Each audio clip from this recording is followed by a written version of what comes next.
아멘. 은혜로 또 헌신하는 여러분들 감사드립니다. 우리 예배를 맡으셨던 분들과 또 우리 권사님들, 방송실, 또 교역자 여러분들의 오늘 하루에 또 하실 수고와 헌신에 감사를 드립니다. 1997년으로 돌아가 봅니다.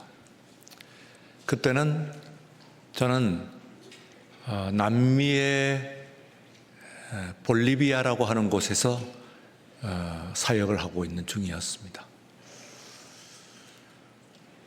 여름 어느 때인데 안데스 산맥을 동료 선교사 한 명과 둘이서 넘어가고 있었습니다. 중간에 용무를 보기 위해서 차를 잠깐 멈췄습니다. 용무의 내용에 대해서는 굳이 설명을 드리지 않겠습니다.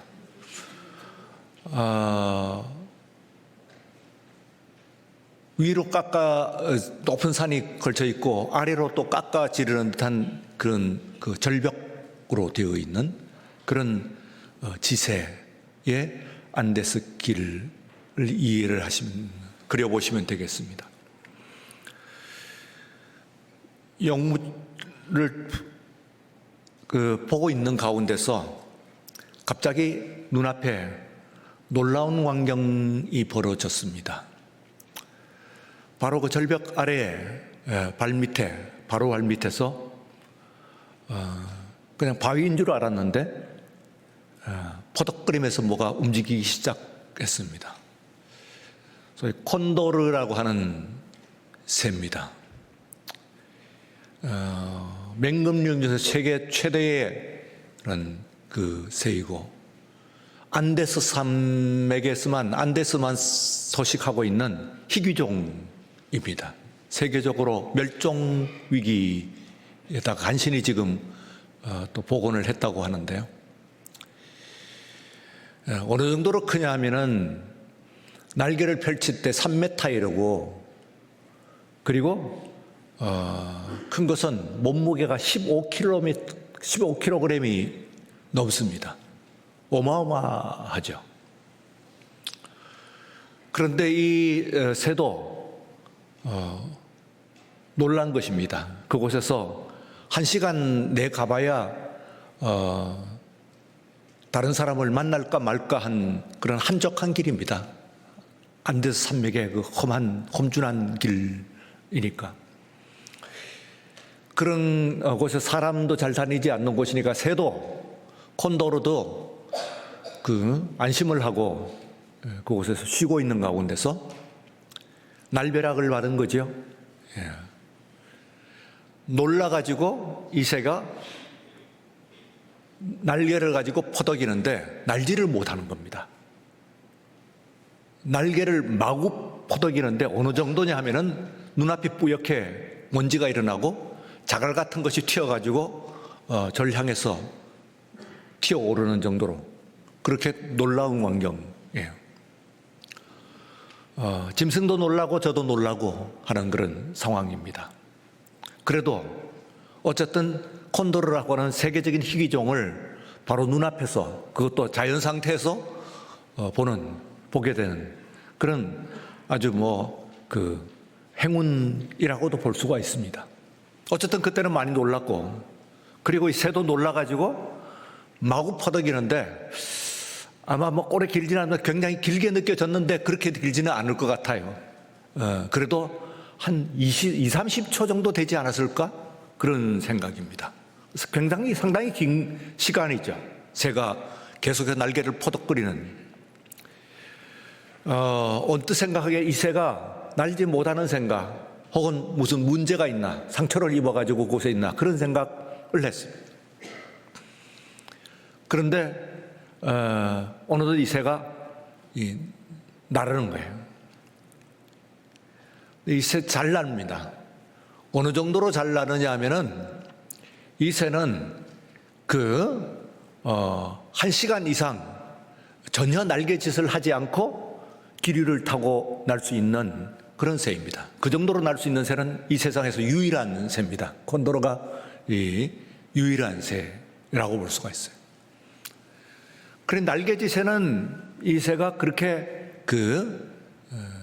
익숙하지 않죠. 기류를 타는 새니까. 또 워낙 놀라가지고 이 새가 뭘 잊어버렸냐면은 자기의 몸을 던지는 것을 잃어버렸어요. 이 새는 날개짓으로 나는 것이 아니고 이 새는 먼저 이 절벽 같은 데다 있는 것이 절벽 아래로 자신의 몸을 던져야 됩니다. 공중에. 그러면 공중에서 몸이 던져져 가지고 비로소 날개를 휘저으면서 날게 되는 것이죠. 원래 이 새는 날개짓부터 하면 안 됩니다. 절벽에서 저를 봤다고 하면은 그러면 돌발 상황을 만났다고 그러면 몸을 던졌어야죠. 그러자고 거기에 있는 거예요. 그런데 놀라가지고는 날개짓부터 하는 겁니다. 그것도 한 20초, 30초 정도 계속 퍼덕퍼덕거리는데 온 사방에 자갈이 튀고 뭐 난리가 났어요. 저도 너무너무 놀래가지고. 그런데 이 새뿐만 아니고 제가 그 뒤에도 제가 유심히 새들을 보는데 작은 새들까지도 사실은 날개로 날아오는 것이 아닙니다. 일단은 나무 위에 앉아있는 작은 새도 몸을 던집니다. 한번 보십시오. 여러분들 그런가 안 그런가. 아주 짧은 이런 큰 새는 뭐 말할 것도 없습니다만 뚜렷하게 보입니다만 작은 새들도 아주 짧은 1초도 안 될 수 있는 그 순간이긴 합니다만 일단 새는 허공에다가 몸을 던집니다. 그리고는 그 새의 날개를 가지고 가는데 이런 큰 날개를 가지고 있는 새는 몸무게가 15kg에 달하기 때문에 큰 것은 날개로 날아오를 수가 없죠. 절벽 같은 데 있습니다. 쉴 때도. 그랬다가 절벽 아래로 몸을 던지는 것이죠. 그런데 이제 그것은 자기 자신의 이 비행에 대한 자신이 있어야 되는 거예요. 몸을 먼저 던져야 돼요. 그리고 참고를 해서 마음껏 날개를 펼치게 되는데 이 새가 놀라니까 두려움이 쌓이니까 날개짓을 하면서 날아오려고 푸닥푸닥거리는데 그냥 한참 동안 자갈만 튀는 그런 상황이 된 거예요.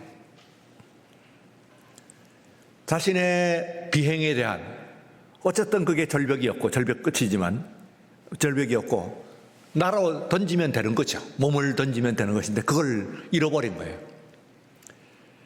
말하자면 자기 자신에 대한 믿음이 없는 것이다. 그렇게 생각을 할 수가 있습니다. 순간이지만 그러나 몸을 던지고 그리고 날개를 펼치는 거예요.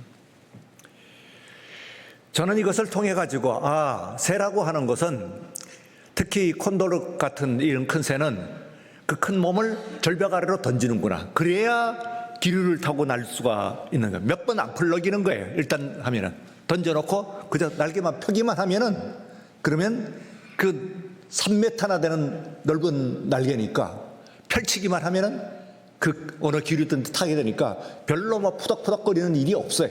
날개짓을 하는 것을 콘도르는 볼 수가 없어요. 그래서 이 안에서 말하면 우리가 믿음이라고 한다면은 우리가 한 마리의 새라고 하면 우리의 믿음, 우리의 삶이 하나의 새라고 한다면은 우리가 두려움에 휩싸여 있을 때에 어떻게 되겠어요? 몸을 던져가지고 우리가 자기 자신의 비행을 해야 되는데 날개짓을 푸닥푸닥거리면서 난리가 나고 날개가 튀고 난리가 난 거예요. 그렇게 놀라운 일이 벌어집니다. 정작 날아오지는 못하는 것이죠.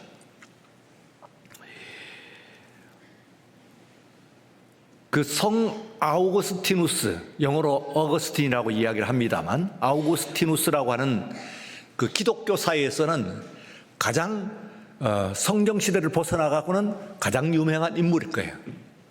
성경에 나오는 인물들, 바울과 베드로 같은 사람들을 제외하고는 성경엔 나오지 않지만은 그러나 지금까지 기독교 2000년 역사 가운데서 가장 심대한 영향을 미친 한 인물을 들라 하면은 그것은 아우구스티누스라고 하는 사람입니다. 근데 이 사람이 그 아우구스티누스가 이야기를 한 그 가서서 그 당시는 이제 라틴어 세계예요. 그래서 우티 하는 말과 우수스 하는 말의 두 단어의 라틴어입니다. 영어에 남아 있습니다. 둘 다 이 소용 그런 뜻이라고 볼 수가 있는데요. 그러나 민감한 뜻이 있습니다. 민감한 뜻이면 우티 하는 말은 지금도 영어에 남아있는 utility 하는 말에 남아 있습니다.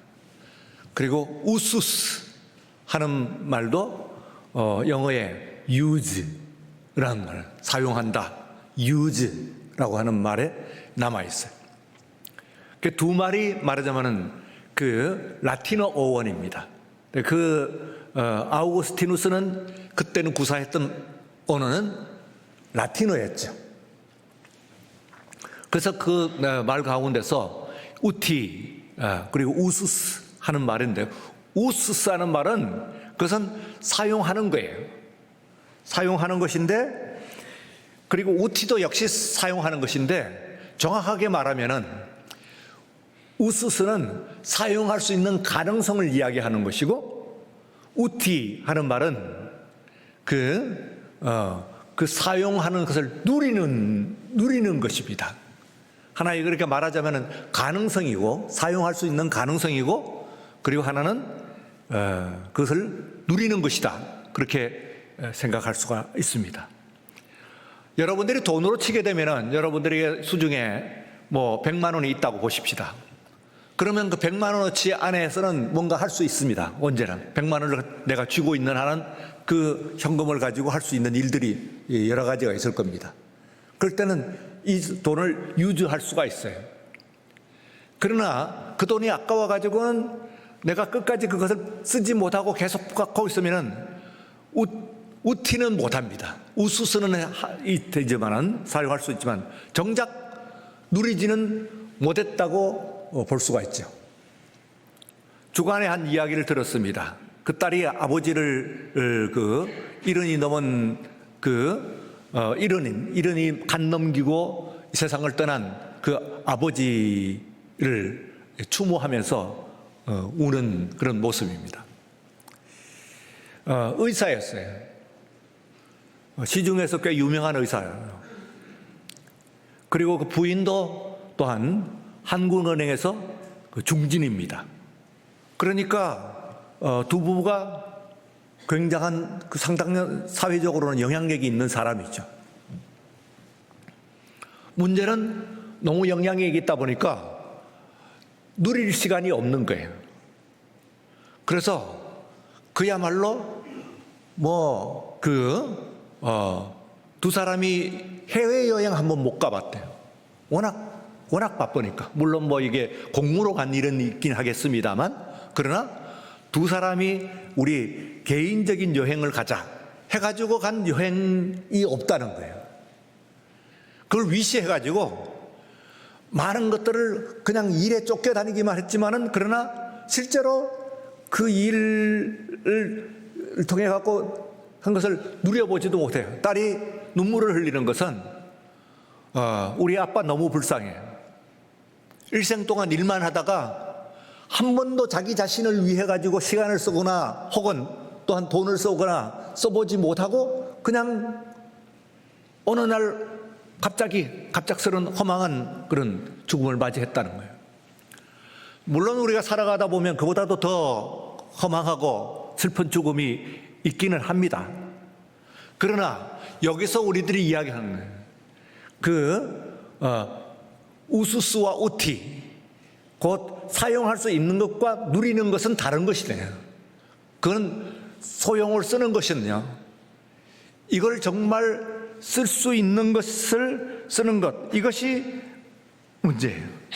2주 전에 제가 말씀을 드렸습니다. 그들의 그 제자들의 이 배 안에는 예수님이 타고 계셨어요. 그러나 그들이 그 예수님을 우수선을 할 수 있지만, 유전을 할 수 있지만, 유틸라이즈, 쓸 수는 없는 거예요. 그러니까 주님이 함께 계심에도 불구하고 불안해하고 두려워하고 원망하고 불평하는 그런 삶을 살아가는 것이 제자들만의 문제일까요? 아니면 오늘 여러분들에게도 마찬가지, 여러분들의 항해의 배 가운데서 예수님께서 분명히 계십니다.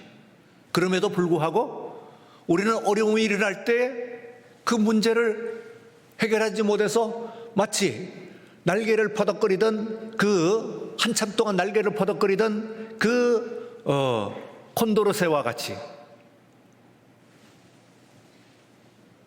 우리들이 당황하고, 그리고 창공에 정말 멋진 그런 1시간을 날면서도 한 번도 날개짓을 하지 않고 가벼운 날개짓도 하지 않는 거야. 그냥 펼치기만 하면 되는 거예요. 날개를 기류를 타고 가는 그 멋진 새가 그렇게 한참 동안 날개를 퍼덕이면서 놀라갖고 있는 그런 모습, 이게 새의 문제만이겠느냐, 그런 이야기예요.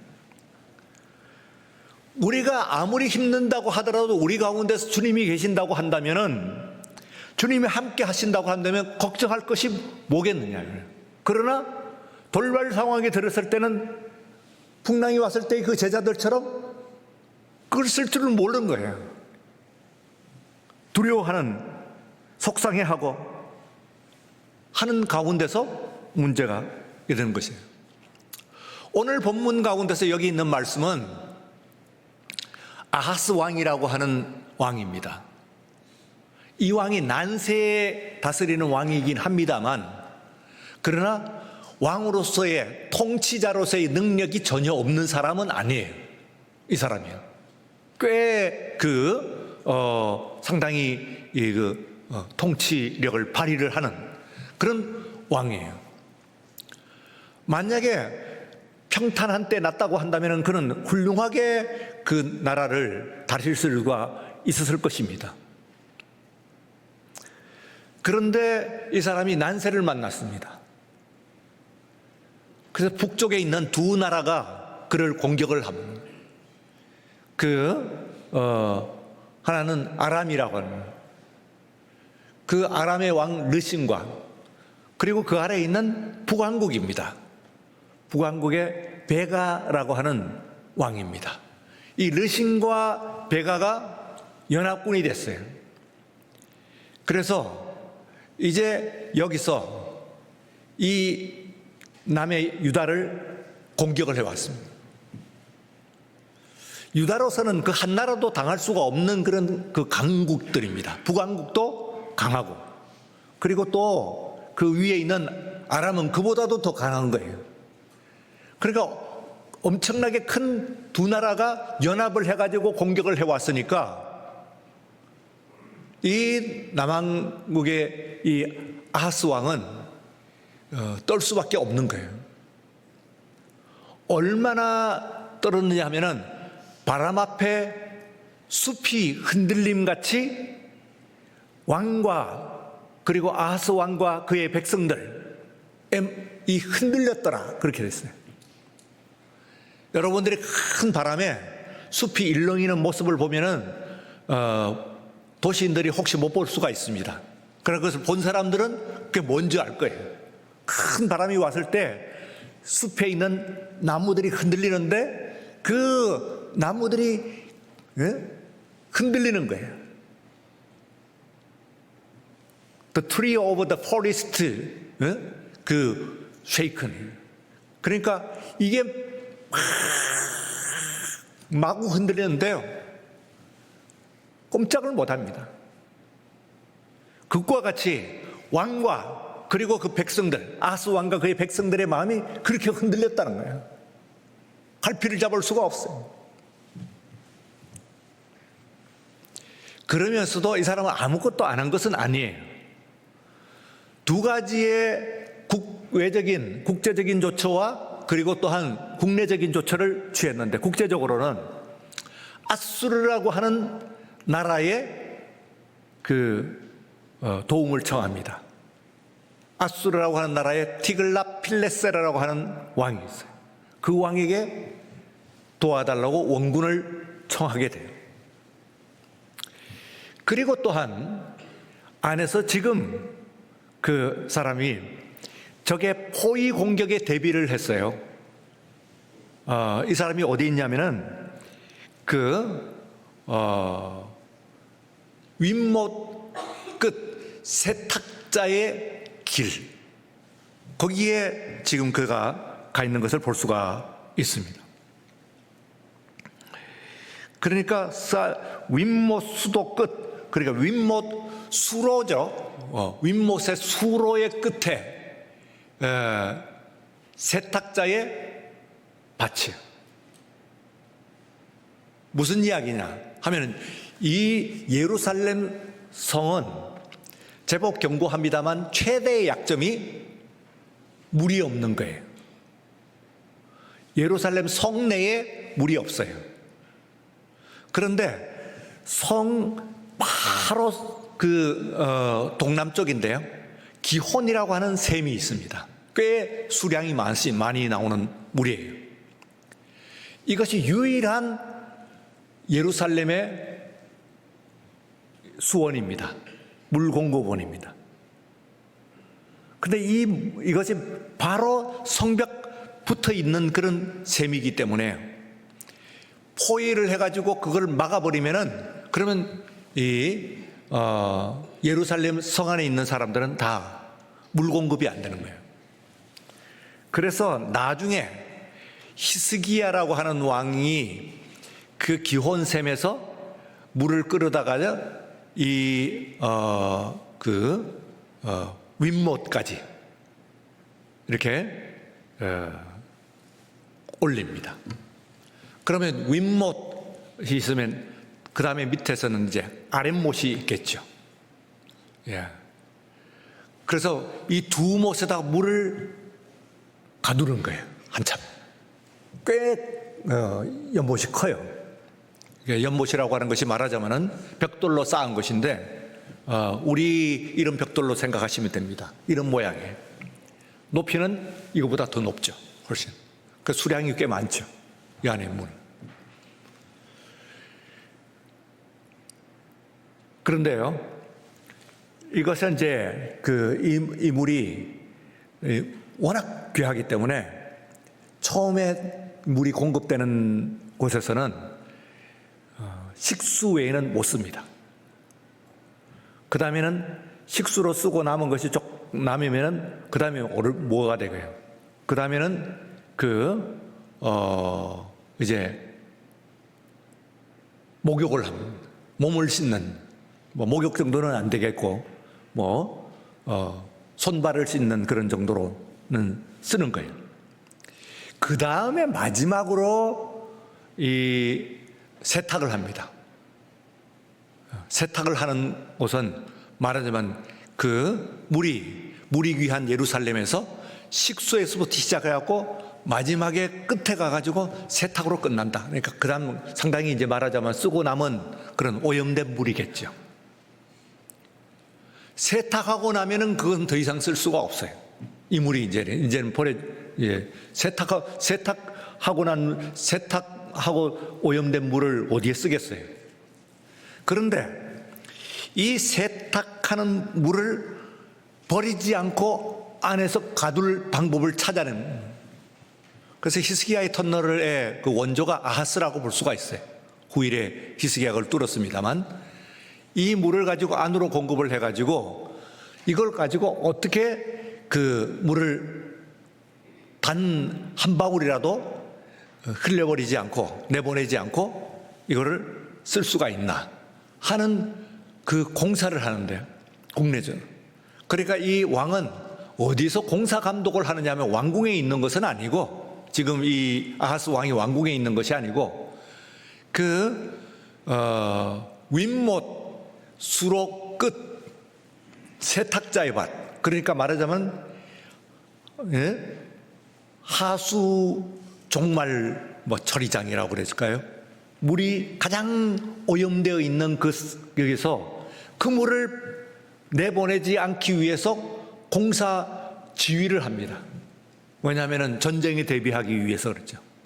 쳐들어와가지고 있으니까 이 물이라도 우리가 오염된 옷을 세탁한 물이라고 하더라도 한 방울이라도 내보내지 않고 어떻게든 이 물을 가지고 쓰기 위해 가지고 거기에 진두 지휘를 하고 있는, 공사 지휘를 하고 있는 상황이니까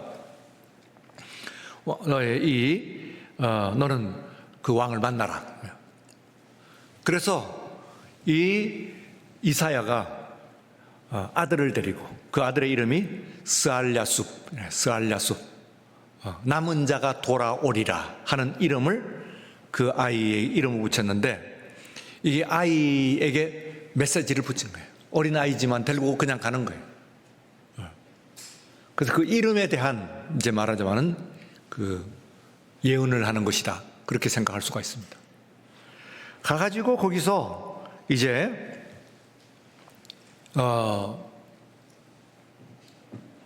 너는 걱정하지 마라. 저 르신과 베가라고 하는 두 사람은 그것은 그들의 도모가 능히 쓰지 못하리라, 그들의 뜻을 이루지 못할 것이다 하는 이야기를, 그들의 뜻이 이루지 못할 것이고, 두 번째는 그들은 말이지, 그것은 연기나는 두 부직갱이라고 번역을 했습니다만, 부직갱이는 불을 이렇게 지피고 그 불을 말하자면 컨트롤러죠. 옛날에 아궁이에 불을 뗄 때의 이야기입니다. 그때의 부직갱이인데, 여기는 그 부직갱이라기보다는 실제로는 숲이 다 불탔어요. 저쪽 숲이 불탔어요. 그러면 숲이 다 불타고 난 다음에 그 다음에는 이제 두 그루터기 나무에서 연기가 모락모락 나는 거예요. 그건 타고 있는 힘 있는 불이 아니에요. 이미 산불이 다 진화가 되었는데 거기서 여기 한 두어 군데서 연기가 오르고 있는 그런 두 그루터기에 불과하다. 나무 그루터기에 불과하다. 나무가 이제 말하자면 다 타고 난 다음에 두 나무의 끝에 불씨가 안에서 조금 남아가지고 거기서 연기가 나는 그런 것에 불과하다. 그런 이야기입니다. 그러니까 저것들은 이미 르신과 베가, 아람과 그리고 이스라엘은 다 이미 멸망한 것이다. 그리고 멸망하고 그 다음에 그 연기가 나는 것에 불과한 것이다. 그런 말씀을 하십니다. 그래서 너는 오직 누구를 믿어라? 하나님을 믿어라 하는 이야기입니다. 국제적으로, 대외적으로 혹은 대내적으로 아무 계획을 세우지 말아라, 그런 이야기는 아니에요. 그러나 그 모든 것을 할 때 이 왕이 그야말로 삼림이 흔들리는 것 같이, 바람 앞에 삼림이 흔들리는 것 같이 그냥 흔들렸기, 또 백성들도 그런 상태에서는 이거는 이루지를 못하는 거예요. 확실한 안에서 너의 가운데 계시는 하나님을 믿으라, 그런 이야기입니다. 1978년도에 2월에 제가 2월 첫 주에요. 군대 징집 영장을 받고 그리고 입대를 합니다. 입대를 앞둔 그 주에는 우리 동막교회에서는 입대를 하는 그 청년들은 나하고 그때의 그 주일 헌금송 특송을 했어요. 모든 청년들이 갈 때마다 다 그렇게 저한테 이제 제가 이제 제 차례가 어느덧 왔죠. 2월에 했던 이제 다음 주중에 이제 입대를 하니까요. 그때에 불렀던 찬송이 543장 찬송입니다. 근데 그때 그때는 그냥 불었습니다만 지금까지 잊혀지지 않는 것을 보니까 굉장히 선명한 기억이었던 것 같아. 어려운 일 당할 때, 어려운 일 당할 때, 다 같이 나의 믿음 적으나 의지하는 내 주를 더욱 의지합니다. 세월 지나갈수록 세월 지나갈수록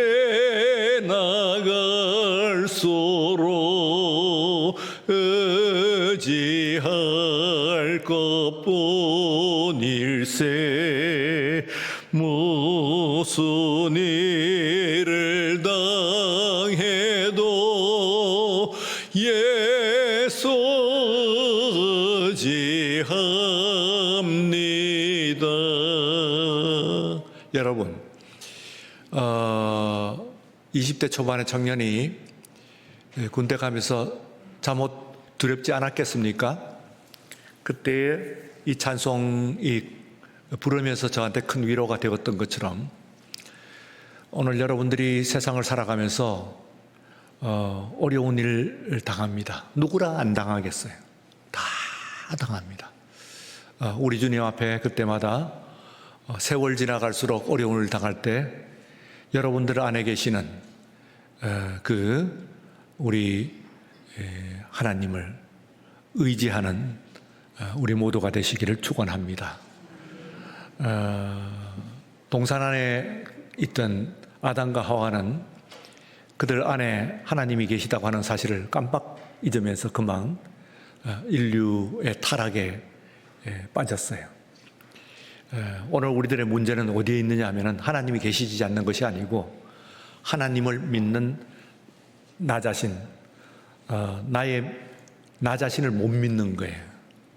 나 자신을 못 믿으니까 놀라는 겁니다. 그러면은 그 콘도르 새와 같이 날개만 퍼덕일 뿐 그 큰 덩치를 가지고 어떻게 할 수가 없을 거예요. 아마 그 새는 상당히 그 몸은 다쳤을 거예요. 그렇게 세게 날개짓을 한참 동안 했으니까 얼마나 다쳤겠어요. 마침 날긴 했습니다만 우리들도 어려운 일이 있을 때 퍼덕거리면서